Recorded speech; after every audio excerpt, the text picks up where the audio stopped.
किसी गांव में एक बूढ़ा व्यक्ति अपने बेटे और बहू के साथ रहता था।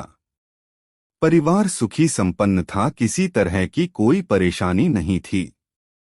बूढ़ा बाप जो किसी समय अच्छा खासा नौजवान था, आज बुढ़ापे से हार गया था। चलते समय लड़खड़ाता था, लाठी की जरूरत पड़ने लगी। चेहरा झुर्रियों से भर चुका था, बस अपना जीवन किसी तरह व्यतीत कर रहा था। घर में एक चीज अच्छी थी कि शाम को खाना खाते समय पूरा परिवार एक साथ टेबल पर बैठकर खाना खाता था।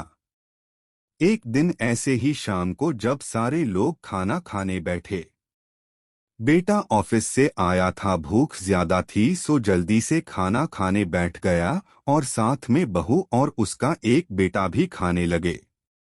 बूढ़े हाथ जैसे ही थाली उठाने को हुए, थाली हाथ से छिटक गई, थोड़ी दाल टेबल पे गिर गई।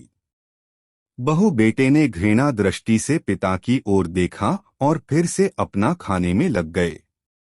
बूढ़े पिता ने जैसे ही अपने हिलते हाथों से खाना खाना शुरू किया तो खाना कभी कपड़ों पे गिरता, कभी जमीन पर।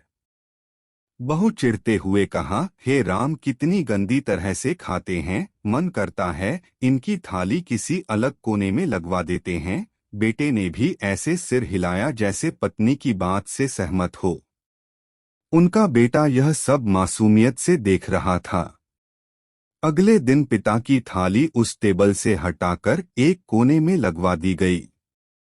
पिता की डबडबाती आंखें सब कुछ देखते हुए भी कुछ बोल नहीं पा रही थी। बूढ़ा पिता रोज की तरह खाना खाने लगा।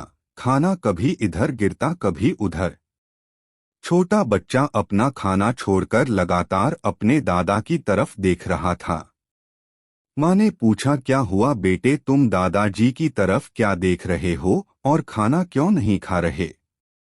बच्चा बड़ी मासूमियत से बोला, माँ, मैं सीख रहा हूँ कि वृद्धों के साथ कैसा व्यवहार करना चाहिए। जब मैं बड़ा हो जाऊंगा और आप लोग बूढ़े हो जाओगे तो मैं भी आपको इसी तरह कोने में खाना खिलाया करूंगा।